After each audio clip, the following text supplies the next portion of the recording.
চাপৰৰ শ্ৰীগাম পঞ্চম খণ্ড গাঁৱত নাবালিকাক ধৰ্ষণৰ অপচেষ্টা।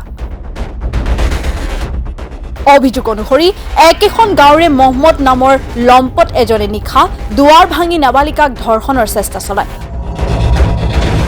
নাবালিকাগৰাকীয়ে চিঞৰ-বাখৰ কৰাত পৰিয়ালৰ লোকৰ লগতে গাঁৱৰ ৰাইজে একত্ৰিত হৈ আটক কৰে লম্পট মহম্মদ আলী নামৰ ব্যক্তিজনক।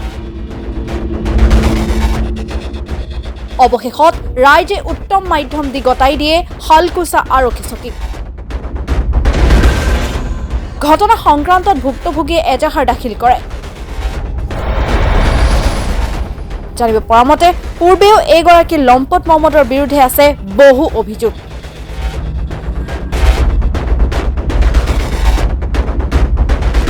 দীৰ্ঘদিন ধৰি গাঁওখনৰ একাংশ মহিলা ছোৱালীৰ ওপৰত বেয়া নজৰ দিয়াৰ উপৰিও অপকৰ্ম কৰা অভিযোগ লম্পট মহম্মদৰ বিৰুদ্ধে।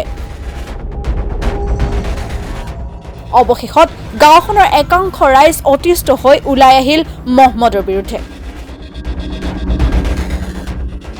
ৰাইজৰ দাবী আৰক্ষীয়ে কঠোৰৰ পৰা কঠোৰ শাস্তি দিয়ে যেন এনে লম্পটক।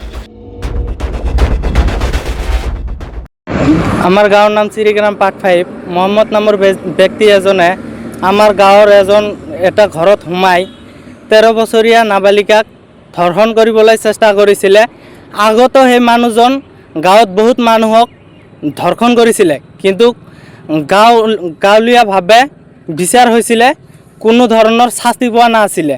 সেই মানুহজন পূৰ্বৰে পৰা এতিয়ালৈকে ধৰ্ষণ কৰি আছে আৰু ভৱিষ্যতেও যে কৰিব তাৰ কোনো মানে নাই। সেই মানুহজনক আইনগতভাৱে বিধি ব্যৱস্থা ল'বৰ কাৰণে চেষ্টা কৰিছোঁ। সেই মানুহজনক আইনগতভাৱে কঠোৰতকৈ কঠোৰতম শাস্তি দিব লাগে। সেই মানুহজন যাতে গাঁৱৰ সেই মানুহজনৰ কাৰণে গাঁৱৰ মানুহৰ নিৰাপত্তাহীনতাত ভুগিছে।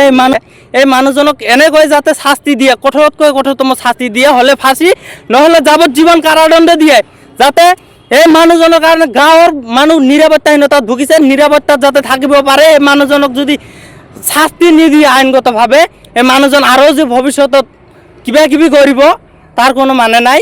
এয়া মই আগত কৰিছিলে গাঁৱলীয়াভাৱে থুলমূলভাৱে, ৰাতি কাম কৰিছিলে, ৰাতিতে মানে ডিছমিছ কৰি দিছিলে। মাতাবোৰে গাঁৱৰ মুৰব্বীবোৰে ৰাতিতে শেষ কৰি দিছিলে। সেইকাৰণে ৰাজহুৱা হোৱা নাই বা আইনগতভাৱে হোৱা নাই। মাতাবৰী ৰাজ চলিছিল তেতিয়া, আৰু এই তেনেকুৱা ৰাজ চলাৰ বাবে কোনো ধৰণৰ শাসন হোৱা নাছিলে। এজাহাৰ দাখিল কৰিছোঁ, আৰু মই মুখ্যমন্ত্ৰী ডাঙৰীয়া আৰু জিপি সিং ডাঙৰীয়াক আহ্বান জনাইছোঁ যাতে এই তেনেকুৱা নাবালিকাক ধৰ্ষণ কৰা মানুহক যাতে কঠোৰতকৈ কঠোৰ শাস্তি দিয়ে। এনেকুৱা শাস্তি দিব তাক চাই যাতে অসমৰ কোনো এজন লোকে যাতে তেনেকুৱা কুকাণ্ড নকৰে। শিঙিমাৰি শ্ৰীগ্ৰাম পাৰ্ট 5 এই মহম্মদ মানুহজন ৰাতিৰ 12টা না 11টা বজা এজন ঘৰত সোমাইছিল ৰেপ কৰাৰ কাৰণে। ছোৱালীটো হ'ল 13 বছৰীয়া। আমাক ৰাতি 12:30 বজাত ফোন মাৰিছে, ঘুমাইছোঁ, গেলোঁ, যা দেখি বান্ধি ৰাখছে। পাব্লিকো বহুত আছে, বহুত পাব্লিক, 200-250 পাব্লিক। কাই অল্প অল্প ডাং দিছে, আমরা ঠেকাইছোঁ বস্তুটো, 2-1টা দিছে। এই মানুহৰ আগত বহুত কেলেংকাৰী বিচাৰ হৈছে, আৰু এই ছোৱালীটোৰ লগত আগেও আৰু মাজে মাজে অলপ অলপ ডিষ্টাৰ্ব দি আছে। এই ছোৱালীটো ভাল স্কুলত যাব নাপায়, বাহিৰত ওলাব নাপায়।